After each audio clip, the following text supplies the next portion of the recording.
káalẹ́ ẹ káàtòrọ̀ Ìdòwú Ògúnbàjò lórúkọ tèmi. Wọ̀nyí ni àwọn ìròyìn tí a mú wá fún yín ní èdè Yorùbá lẹ́kùnrẹ́rẹ́.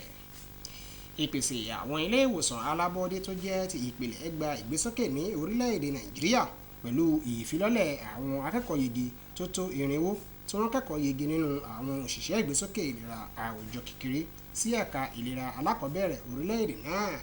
Ìyẹn Community Health Extension Workers and Junior Community Health Extension Worker. Akọ̀ròyìn wa Anthony Gandun jábọ̀ ìròyìn wípé ìfilọ́lẹ̀ náà ni àkọ́kọ́ nínú ìwé ìtàn àwọn òṣìṣẹ́ ìgbésókè ìlera àwùjọ ní ìpínlẹ̀ Ògùn. Ẹ gbọ́ ẹ̀kúnrẹ́rẹ́ ìròyìn síwájú sí i.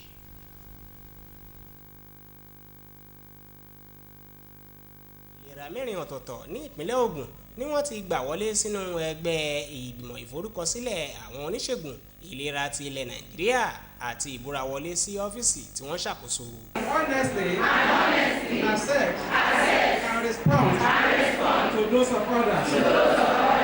Nígbà tí wọ́n ń kí àwọn akẹ́kọ̀ọ́ yege náà káàbọ̀ sínú ẹgbẹ́ náà, àwọn olùkópa nínú àwọn oníṣègùn ìlera àwùjọ fi dá àwọn akẹ́kọ̀ọ́ yege tí wọ́n ṣẹ̀ṣẹ̀ kẹ́kọ̀ọ́ gboyè lójú nípa àtìlẹ́yìn tí àwọn á ṣe fún wọn wípé ìgbésẹ̀ ojúṣe wọn ni.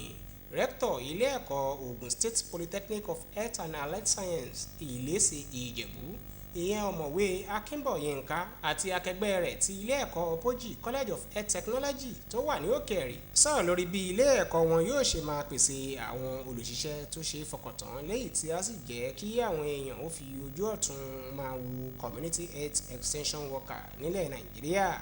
Lára àwọn akẹ́kọ̀ọ́ tí wọ́n kẹ́kọ̀ọ́ yege náà ṣèlérí láti ṣe àmúlò ìdánilẹ́kọ̀ọ́ tí wọ́n gbà. Mo dúpẹ́ lọ́wọ́ Ọlọ́run torí pé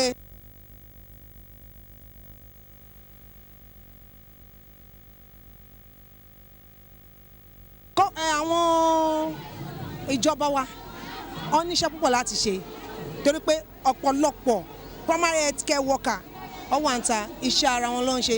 Èmi fẹ́ bẹ àwọn orílẹ̀-èdè wa àwọn ìjọba wa kó fi ẹ̀mọ̀ tí owó tó bá ń san fún àwọn ọmọ iṣẹ́ tó bá tó kò sí pé kó ń sáré pé ó fẹ́ lọ ṣiṣẹ́ ara wọn.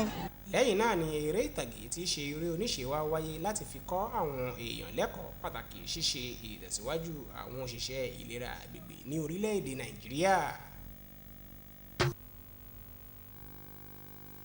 Wọ́n ti fi dá àwọn olùgbé ìpínlẹ̀ Ògùn lójú fún àwọn ọlọ́pàá agbègbè mìíràn fún ìfọwọ́sowọ́pọ̀ wọn pẹ̀lú agbègbè wọn tí yóò mú ààbò tó péye bá ẹ̀mí àti dúkìá láìka ibi tí wọ́n ti wá sí.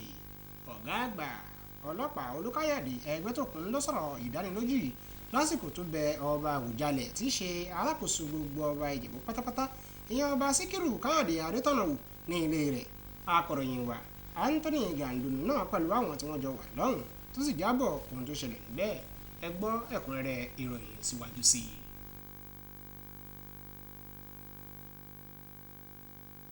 Ní ọ̀gá àgbà yanyan fún àwọn ọlọ́pàá lórílẹ̀‐èdè yìí Káyọ̀dé Ẹgbẹ́tókun tọwọ́ bọ ìwé fún dídá ilé ọlọ́pàá 3 òmíràn sílẹ̀ ní agbègbè Ifọ̀, Ìmẹ̀kọ àti ọ̀nà Ìdíròkò ní ìpínlẹ̀ Ògùn láti lè túbọ̀ máa gbégi dínà ìjí ọmọ gbé, fàyàwọ́ àti àwọn ohun mìíràn tí wọ́n ń hùwà jàǹdùkú lójúnà ẹnu ìloro wa. Ọ̀gá àgbà ọlọ́pàá yìí ló ṣàbẹ̀wò sí ìpínlẹ̀ Ògùn lẹ́yìn tó sì bá àwọn ọba aládé lálejò tí àwọn ẹni tí ọ̀rọ̀ kàn láti lè jọ fọwọ́sowọ́pọ̀ kí wọ́n bá lè mú àdínkù bá ìwà ìbàjẹ́ tí wọ́n sì rọ àwọn ọlọ́pàá agbègbè àti máa ní àjọṣepọ̀ tó lọ́rìn pẹ̀lú àwọn agbègbè wọn. Ní ìjọba ìpínlẹ̀ Ògùn tó wà ní akọ̀ròyìn wa Yẹmi Dalemọ ni oníròyìn tó bá wọn wà níbẹ̀ tó sì jábọ̀ ohun tó ṣẹlẹ̀ lọ́hùn. Ẹ gbọ́ ẹ̀kúnrẹ́rẹ́ ìròyìn síwájú sí i. Pátá fún àjọ ọlọ́pàá nílẹ̀ Nàìjíríà Káyọ̀dé Ẹgbẹ́tókun ní alábòójútó àjọ ọlọ́pàá ìpínlẹ̀ Ògùn Abíọ́dún Alámùtú kí káàbọ̀ sí ìpínlẹ̀ Ògùn tí ó sì ṣe ìpàdé pẹ̀lú àwọn lókọ̀lókọ tó ti sọ fún wọn pé àjọ ọlọ́pàá ilẹ̀ Nàìjíríà ni ó ń ṣe àtúnṣe sí ìṣesí rẹ̀ láti lè mú wọn túbọ̀ jáfáfá sí lẹ́nu iṣẹ́. Ọ̀gá àgbà àjọ ọlọ́pàá ilẹ̀ Nàìjíríà yìí wá bá wọn ṣíde àwọn iṣẹ́ àkànṣe kan ìyẹn ti ọ́fíìsì tí wọ́n kọ́ fún àwọn ọlọ́pàá ní ọgbà wọn tó wà ní Eléwẹ̀ràn l'Abẹ́òkúta àti ibùdó ìgbàlejò ti Káyọ̀dé Ẹgbẹ́tókun tí ó wà ní Òkè Léwó l'Abẹ́òkúta.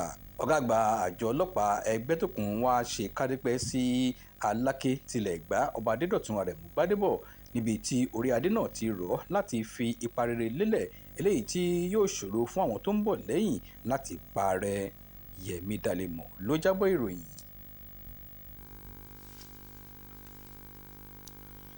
àìfarahàn gómìnà tẹ́lẹ̀ rí ní ìpínlẹ̀ Kogi Yàyà Bello ti dá ẹjọ́ rẹ̀ dúró ní ilé ẹjọ́ nípa ẹ̀sùn kan tí wọ́n fi kàn án wípé ó lé ní 80 bílíọ̀nù náírà ìyẹn 80 bílíọ̀nù náírà ni wọ́n fẹ̀sùn kàn án wípé ó ní í ṣe pẹ̀lú ẹ̀ tó sì kó owó ọ̀hún jẹ.